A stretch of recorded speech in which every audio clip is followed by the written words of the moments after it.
7 rekomendasi film science fiction buat kamu tonton.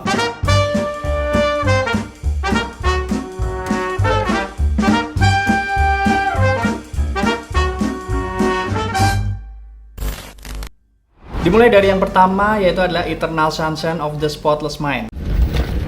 Hi. Sorry? I just said hi. Hi, hello. Hi. Sebuah film romance langka arahan sutradara Michael Gondry yang menceritakan tentang seorang laki-laki bernama Joel yang ingin menghapus kenangannya tentang seorang wanita yang dicintainya yang bernama Clementine. Di sini kita akan dibawa berpetualang menyusuri setiap kenangan dalam hubungan yang tidak sempurna dari Joel dan Clementine. Sebuah film romance emosional yang dikemas dengan imajinasi absurd sebagai penggambaran dari apa yang ada dalam pikiran Joel. Tak hanya sebagai sebuah tontonan, film ini juga akan bisa relate dengan kita yang punya problem atau ingin move on dari seseorang. Kedua, Inception, salah satu film dari salah satu sutradara terbesar pada saat ini, yaitu Christopher Nolan, yang mengangkat sebuah konsep yang sangat menarik tentang bagaimana mimpi bisa berpengaruh kepada kita, dan kemudian menggunakan teknologi tersebut untuk menanamkan ide di alam bawah sadar seseorang.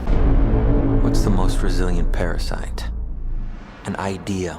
Sebuah tema yang sangat menjanjikan tentunya, yang kemudian dipadu dengan kejeniusan sang sutradara dalam menggali konsep ini. Dan hasilnya, Inception mampu menghadirkan sebuah tontonan yang menegangkan, fresh, dan tentunya juga sangat menghibur. Semua aspek di film ini sangat berkualitas, dari cerita, acting, sinematografi, editing, production design, semua berkelas. Salah satu film terbaik yang pernah diproduksi. Inception adalah jenis film yang selalu mengajak kita untuk ikut berpikir, dan salah satu contoh film yang ketika selesai nonton akan banyak hal yang bisa diobrolin atau didiskusikan dari film ini.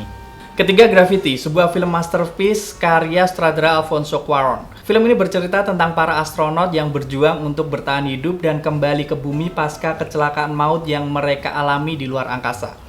Tak hanya visualnya yang memukau, film ini juga sangat emosional sekaligus menegangkan. Sinematografinya sangat indah, dan menonton film ini di kala itu tuh bener-bener kayak memberikan sensasi berada di luar angkasa. Sangat realistik. Film ini memenangkan 7 penghargaan Oscar, termasuk Best Cinematography dan Best Director di ajang Academy Award tahun 2014.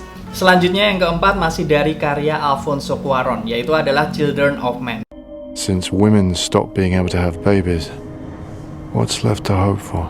Ketika manusia diambang kepunahan karena wanita mengalami kemandulan pada saat itu, secara tak terduga muncul keajaiban dengan hamilnya seorang perempuan.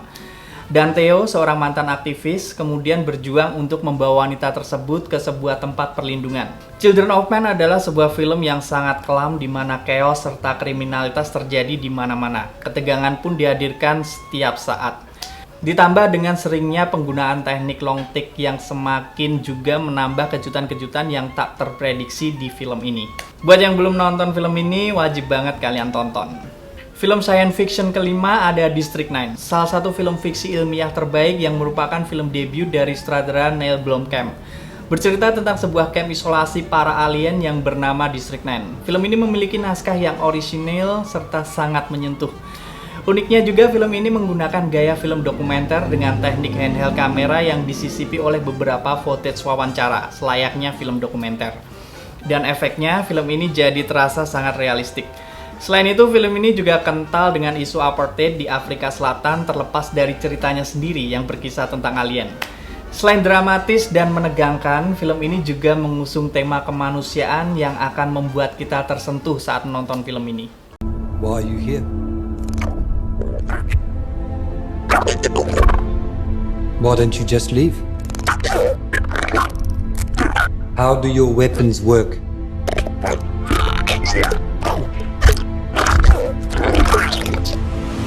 Lanjut yang keenam, ada Blade Runner 2049. Film ini adalah sequel dari film Blade Runner yang rilis di tahun 80-an. Sebuah film masterpiece dari sutradara Denis Villeneuve.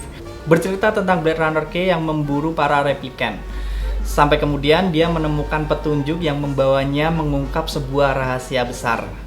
Meskipun secara penjualan film ini flop, tapi secara kualitas film ini sangat baik. Dari sisi naskah, sinematografi, editing maupun CGI, film ini memberikan kualitas yang sangat baik. Hanya saja temponya yang lambat mungkin yang menjadikan film ini sulit untuk dinikmati banyak penonton film. Yang ketujuh masih dari sutradara yang sama, Denis Villeneuve, yaitu Arrival, yang menceritakan tentang seorang ahli bahasa bernama Louis Banks yang dipekerjakan oleh pemerintah Amerika Serikat untuk berkomunikasi dengan alien yang saat itu tiba-tiba muncul di bumi. That's a proper introduction. Arrival adalah film science fiction yang bisa menimbulkan banyak pertanyaan setelah menontonnya. Seperti kenapa mereka datang ke bumi, atau lebih luas, sebenarnya film ini tuh tentang apa sih? Tapi memang itulah keunggulan dari film ini yang akan selalu bisa memancing rasa penasaran kita dengan sosok alien ini serta motif-motifnya. Dan semakin membuat kita penasaran lagi adalah ketika kita ditunjukkan trauma yang dihadapi oleh karakter utamanya yang seolah-olah ini tuh berhubungan dengan keberadaan alien tersebut. Sebuah film yang luar biasa dengan pesan perdamaian yang bahkan masih sangat relevan hingga saat ini. Oke, itu tadi 7 rekomendasi film sci-fi buat kalian. Gimana? Kalian punya rekomendasi film sci-fi yang lain? Tulis di komentar. Happy watching!